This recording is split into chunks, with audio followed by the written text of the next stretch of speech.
your front door, and he's opened the door for you or for me to go in, and he's showing me pictures on the wall. So do you have yourself giving you their interpretation or helping you understand what the reading is about? And no two readings are the same for every person. You can have very similar cards come out and the reading can take a completely different slant.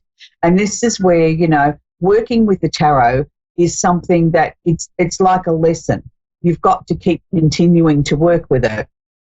And I try and teach my students that things that can come out in a Celtic cross spread, for argument's sake, where we're working with a minimum of 10 cards, the actual situations will work their way through from the end of the reading until it becomes the past. So we can have many different messages that come out in tarot readings, and they're not all about the immediate of what's going on in our lives today. They can be sometimes much longer projections and alerting us or making us aware to the potential of situations and opportunities that are coming our way. So that's just a little bit of a brief understanding about tarot. So we're going to work with the candles of the week this week, and I thought that, you know, we'd sort of swap things around a little bit astrologically this week, for that it seems like forever now we've been talking about the doom and gloom and the hard lessons and everything like that that are going on astrologically, and it's sort of like, yes, they're all still there, you know, Pluto's still doing his dance through Capricorn and Saturn's still there and everything's still sort of like, you know, lots of things that have got to be sorted through. But I thought this week we'd focus on something a little bit more light-hearted as we're heading towards Valentine's Day next week. And this week on the weekend, on the 9th of February, or February 9, we are going to have the new moon in Leo. So this is a really positive new moon for the year, because it's a time when I think we can sort of strut our stuff, we can sort of get our glad rags out of the closet or the wardrobe and say, look at me, I'm feeling lighthearted, I'm feeling frivolous, I'm feeling like let's go out and have some fun. And that's what I think we need to do. I think we've had a really heavy start to a brand new year. Let's try and lighten things up a little bit and start to look at sort of some fun elements in our life, spending time with family, with loved ones, going to see a stage play, seeing a concert in the park, or just going for a walk in the park and enjoying nature if weather permits in your area to do so. Let's go back and do something that makes our heart sing, instead of us just sort of feeling like we're so bogged down with all the political stuff and all the weather events and everything else that's happening around the world. Let's try and have some positivity into our lives at the moment and just loosen things up a little bit and be a little bit free and a little bit frivolous, and, you know, put some music on the turntable and just wiggle your hips and have a good time. So, as I said, new moon this week in Leo. So, of course, I'd be working with the new moon candle this week. And when I work with a candle, I like to work on a 7-day cycle. I work on 2 days on the approach. So, from February 7, I will be starting to write my list out of what I want to bring towards me with the new moon. Now, the new moon is new opportunities. It's things that we want to bring towards us in our life. I have a way of where I always look at, if I'm going to attract 3 new things or intend to attract 3 new things in my life, I try and let go of 3 things at the same time too.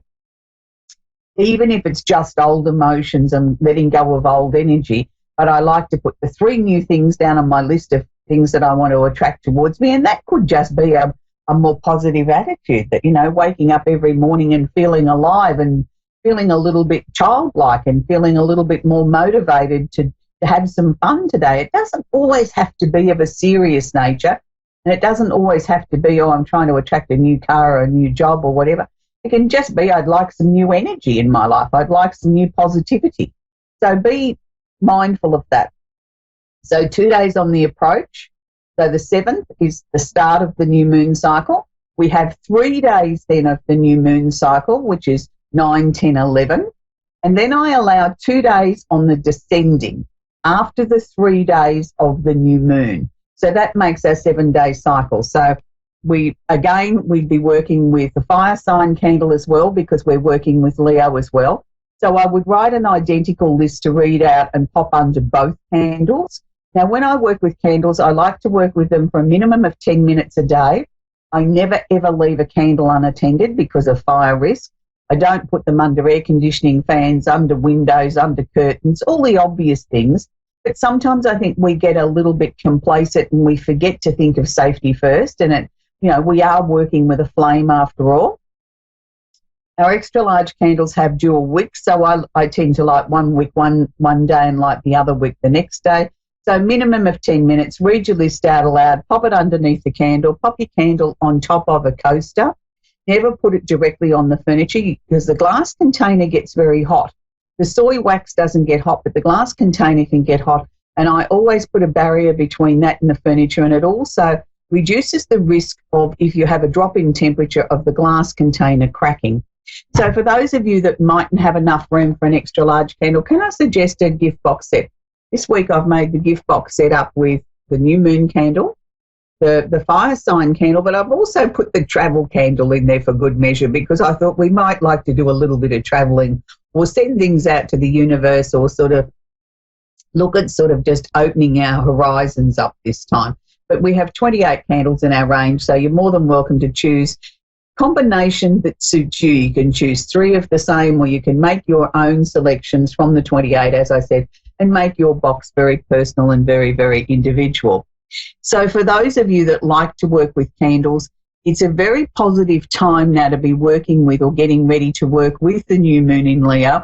And let's put a bit of fun and frivolity back into our lives again. And I think that's really important at the moment, that we've all had, sort of such a heavy start to the new year. I think it's time now that we start looking for something positive, and to become a little bit childlike might be the way to be sort of gearing ourselves up ready for next week when we're heading towards the biggest day of the year for lovers, and being in relationships is Valentine's Day. And I can assure you my inbox becomes very full around that time of year when people are sort of asking the best way to bring in a new lover or to increase the loving energy in their relationship. We might talk about that next week. So we're going to go and talk to Courtney now in Barnsley in England, in the UK. Are you there, Courtney? Yeah. You have a question I can work with, please, Courtney? You what, sorry? So what's your question, sweetheart? Nothing, I was just wondering if you've got any sort of, anybody that has any messages on to me, like any loved ones that have passed away. Right. Okay.